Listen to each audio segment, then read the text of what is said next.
உலக மக்கள் எல்லோருக்கும் வணக்கம். நான் உங்கள் ஜி கோபால் பேசுகிறேன். இன்றைக்கி நாம் பேசக்கூடிய தலைப்பு ஜனவரி மாத பலன்கள். இப்போ உங்கள் எல்லாத்துக்குமே ஆங்கில புத்தாண்டு வாழ்த்துக்கள். இப்போ இந்த வருஷம் பிறக்க போகுதுனாவே ஒவ்வொருத்தருடைய மனசுலேயும் அவங்களுடைய எண்ணங்கள் எப்படி இருக்கும்? நம்மளுக்கு ஒரு நல்ல வாழ்க்கை வாழ முடியாதா? நல்ல வேலை கிடைக்காதா? கடனை இந்த வருஷம் எப்படியாவது நம்ம கட்டிடுவோமா? எனக்கு ஒரு கல்யாணம் ஆகாதா? குழந்தை பாக்கியம் கிடைக்காதா? எனக்கு நல்ல தொழில் அமைஞ்சு அந்த தொழில் மூலியமாக நான் நல்ல நிலைமைக்கு வருவேன்னா வரமாட்டேனா? இது மாதிரி 1008 குறைகளை வச்சுருக்குறோம். அந்த குறைகள் ஏதாவது ரூபத்தில் கொஞ்சமாவது தீராதா அப்படின்னு தான் நம்ம கடவுளை பிரார்த்தனை பண்ணி இந்த வீடியோவை நீங்கள் பார்க்குறீங்க. உண்மையும் அதுதான். உங்களோடு சேர்ந்து நானும் பிரார்த்தனை பண்ணிக்கிறேன். உங்களுடைய கஷ்டங்களில் ஏதோ முடிஞ்ச அளவுக்கு அந்த கடவுளாகப்பட்டது தீர்த்து வைப்பாரா, தீர்த்து வைக்கணும் அப்படிங்கிறது நான் வேண்டிக்கிறேன். இப்போ நம்ம தனுசு ராசிக்கு பலனை பார்க்குறோம். தனுசு ராசிக்கு இப்போ கிரக அடைவுகள் எப்படி இருக்குன்னா, தனுசு ராசியிலேயே செவ்வாய் சூரியன், கும்பத்தில் சனி பகவான், மீனத்தில் ராகு பகவான், மேசத்தில் குரு பகவான், கன்னியில் கேது பகவான், விருச்சகத்தில் சுக்கிர பகவான், புதன் பகவான். இது இந்த மாத கிரக அடைவுகள். அப்போ இந்த மாத கிரக அடைவுகள் எப்படி இருக்குதுன்னா, தனுசு ராசிக்கு குரு பகவான் சூப்பராக இருக்கிறாரு. 2வது கட்டத்தில் ராகு பகவான் அருமையாக இருக்கிறாரு. 3வது சனி பகவான் நீ என்ன வேணும்னாலும் செய், நான் உனக்கு வரவேற்பு கொடுக்குறேன், நீ அடித்து தூள் கிளப்பு அப்படிங்கிற தருணத்தில் தான் அந்த சனி பகவான் இருக்கிறார். இந்த 10ஆம் இடத்துலையும் கேது இருக்கிறார். 10ஆம் இடத்துல ஒரு பாவியாவது இருக்கும்னு சொல்லுவாங்க. உங்களுக்கு கேது பகவான் இருக்கிறார். அப்போ இத்தனை கிரகங்கள் நம்மளுக்கு சப்போர்ட்டாக இருக்குது. நம்ம வாழ்க்கையில் இந்த வருஷத்தில் நீங்கள் ஜெயிக்க போகிறீங்க, நீங்கள் சம்பாதிக்க போகிறீங்க, நீங்கள் சாதிக்க போகிறீங்க. இது எல்லாத்தையும் விட மனசாந்தியோட மன நிம்மதியோட வாழ போகிறீங்க. ஏன்னா தனுசு ராசி குருவுடைய ராசி. நீங்கள் எல்லாத்துக்குமே நல்லா இருக்கும்போது அள்ளி கொடுத்தீங்க, எல்லாரும் நல்லா இருக்கும்னு சொல்லி நல்லது செஞ்சீங்க. எல்லாத்துக்கும் நல்லது செஞ்சு நீங்கள் வெறும் அனுபவத்தை மட்டும்தான் சொத்தாக வச்சுட்டு வாழ்ந்துட்டுருக்கிறீங்க. நீங்கள் யாருக்கு நல்லது செஞ்சீங்களோ அவங்க யாரும் உங்களை திரும்பி பார்க்கல. அப்போ உங்களுக்கு ஒரு அனுபவம் தான் கிடைச்சதோ இல்லையோ, வேறு எதுவுமே கிடைக்கல. அந்த அனுபவத்தை தான் நீங்கள் பாடமாக எடுத்துட்டீங்க. இதற்கு மேலே நீங்கள் நல்லா இருக்க போகிறீங்க, நல்ல நிலைமைக்கு வரப்போகிறீங்க. உங்களுடைய கிரக அடைவுகளை பார்க்கும்போது எனக்கே ரொம்ப சந்தோஷமாக இருக்குது. இது போக உங்களுடைய ராசியை, உங்களுடைய ராசி அதிபதி 5ஆம் இடத்தில் இருந்து 9ஆம் பார்வையாக உங்கள் ராசியவே பார்க்குறாங்க, தனுசு ராசியை. நான் ஃபஸ்ட்டே சொல்லியிருக்கிறேன், ராசி அதிபதி நல்லா இருக்கணும். அந்த ராசி அதிபதி பாவ கிரகங்கள் பார்க்காமல் நல்லா இருக்கணும்.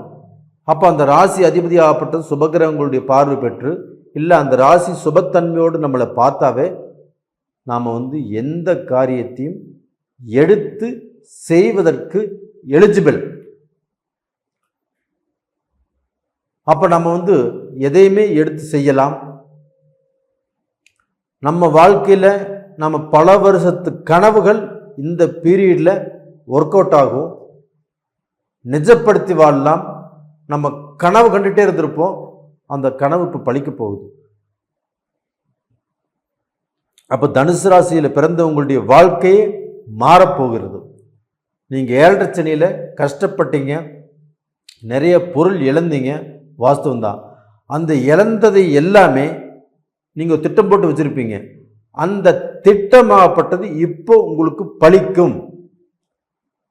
அப்போ நீங்கள் 7 சனியில் இழந்திருந்தாலும், எவ்வளவு இழந்திருந்தாலும் இந்த பீரியடில் கண்டிப்பாக சம்பாதிப்பீங்க. அப்போ டோட்டலாக பார்த்தீங்கன்னா சனி உங்களுக்கு 3ஆம் இடத்துல இருக்கிறார். அப்போ அந்த 3ஆம் இடத்துல சனி பகவான் இருக்கும்போது உங்களுடைய முயற்சிகள் யாவும் வெற்றி பெறும். உங்களுடைய முயற்சிக்கு சனி பகவான் சல்யூட் போட்டு வரவேற்பு கொடுத்து உங்களுடைய முயற்சியை ஜெயிக்க வைப்பார். அது போக இந்த தனுசு ராசிக்கு ராகு பகவானும் 4ஆம் இடத்துல இருக்கிறாங்க. அப்போ அந்த 4ஆம் இடத்துல இருக்கக்கூடிய அந்த ராகு பகவான் ஆப்பட்டது குருவுடைய வீட்டில் இருக்கிறாங்க. அந்த ராகு பகவானும் உங்களை கெடுக்க மாட்டார். அப்போ அந்த ராகு பகவானுடைய அனுகிரகமாகப்பட்டது உங்களுக்கு நல்லது தான் செய்வார். அப்போ அந்த ராகு பகவான் ஆகப்பட்டது சொத்து, செல்வம், செல்வாக்கு, வீடு, இது எல்லாத்தையுமே உங்களுக்கு பார்க்க போனால் ஒரு சிக்கலில் மாட்டிகிட்டு இருக்குது. நீங்கள் அடக வச்சுட்டீங்க, இல்லை ஒரு பிரச்சனையில் இருக்குது, இதிலிருந்து உங்ககிட்ட வாங்கி கொடுப்பாரு. நீங்களும் சம்பாதிக்கலாம், சாதிக்கலாம். 5ஆம் இடத்தில் இருக்கக்கூடிய அந்த குரு பகவான் ஆகப்பட்டது உங்களுக்கு பார்க்க போனால் காசு பணம் சம்பாதிக்கிறதுக்கு உண்டான வழியை ஏற்படுத்தி கொடுப்பார். அப்போ ஏன் இவ்வளவு நாளாக கொடுக்கலனா, இதற்கு முன்னாண்ட ராகுவுடைய பிடியில் இருந்தாங்க. அந்த ராகு பகவான் ஆகப்பட்டது விலகி மீனத்துக்கு போயிட்டாங்க. குரு பகவான் வக்கரகதியில் இருந்தாங்க. அப்போ அந்த பீரியடில் குரு பகவானால் ஒன்றும் செய்ய முடியல.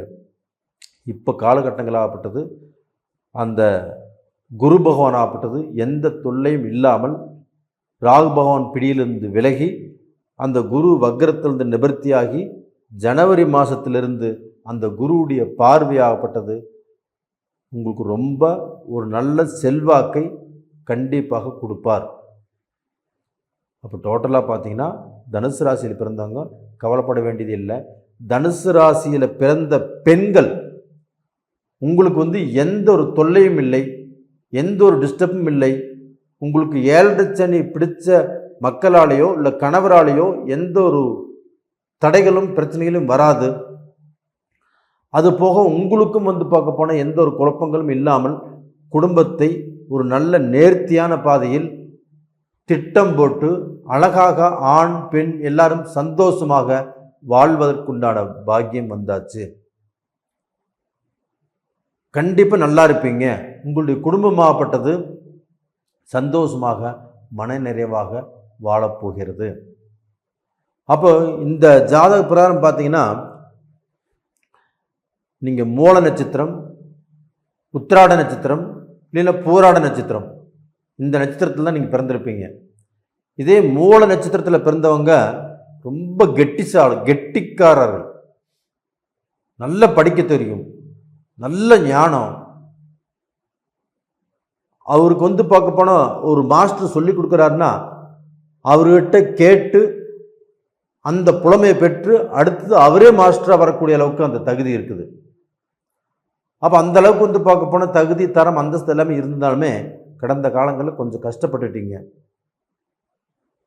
கொஞ்சம் ஒரு உங்களுக்கு திறமை இருந்தும் அந்த திறமைக்குண்டான வாய்ப்புகள் கிடைக்காம போயிடுச்சு.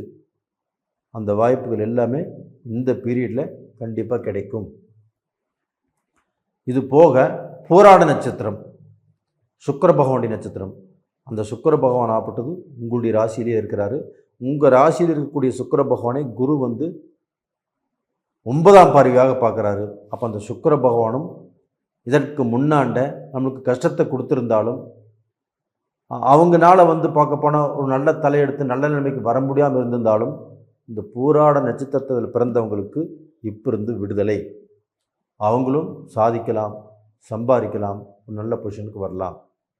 அதுக்கடுத்து பார்த்தீங்கன்னா உத்திராட நட்சத்திரம், இது சூரிய பகவானுடைய நட்சத்திரம். அப்போ அந்த சூரிய பகவானுடைய நட்சத்திரத்தை அந்த சூரியனுடைய வீட்டையே குரு பார்த்துட்டாரு, அந்த சூரியனையும் குரு பார்த்துட்டாரு. அப்போ அந்த குரு பார்க்க அந்த சூரியனுடைய அனுகிரகமாகப்பட்டது நல்ல பவர் வந்துருச்சு. நவகிரகங்களின் நாயகன், நவகிரகங்களின் அரசன். அப்போ அந்த சூரியனுக்காகப்பட்டது ஒரு நல்ல தைரியம், ஒரு நல்ல வாழ்க்கையில் எதையுமே சாதிக்கணும், சம்பாதிக்கணும், உருவாக்கணும் அப்படிங்கிற வெறி இது எல்லாமே வந்தாச்சு. இதற்கு மேலே கண்டிப்பாக எல்லாமே சாதிப்பீங்க. நீங்கள் திறமைசாலிகள். உங்களுடைய வாழ்க்கையில் நீங்கள் நினச்சது கண்டிப்பாக நடக்கும். நேயர்களே, இந்த பதிவு பிடிச்சிருக்குன்னு நினைக்கிறேன். பிடிச்சிருந்தா கண்டிப்பாக லைக் பண்ணுங்கள், சப்ஸ்கிரைப் பண்ணுங்கள். நீங்கள் இத்தனை நாள் வரைக்கும் எனக்கு சப்ஸ்கிரைப் பண்ணுறீங்க, உங்களுடைய ஜாதகங்களை அனுப்பி எங்கிட்ட உங்கள் டவுட்டு கிளியர் பண்ணிக்கிறீங்க. உங்கள் வாழ்க்கையில் கண்டிப்பாக நீங்கள் நல்லா இருப்பீங்க. எந்த ரூபத்திலையும் குறைஞ்சு போக மாட்டீங்க. மீண்டும் எனக்கு சப்ஸ்கிரைப் பண்ணுங்கள். சப்ஸ்கிரைப் பண்ணாதவங்க எனக்கு சப்ஸ்கிரைப் பண்ணுங்கள். உங்களுடைய வாழ்க்கை கண்டிப்பாக நல்லா இருக்கும், குறையில்லாமல் இருக்கும். அதே சமயத்தில் உங்களிடமிருந்து விடைபெறுவது உங்களின் ஜி கோபால். நன்றி, வணக்கம்.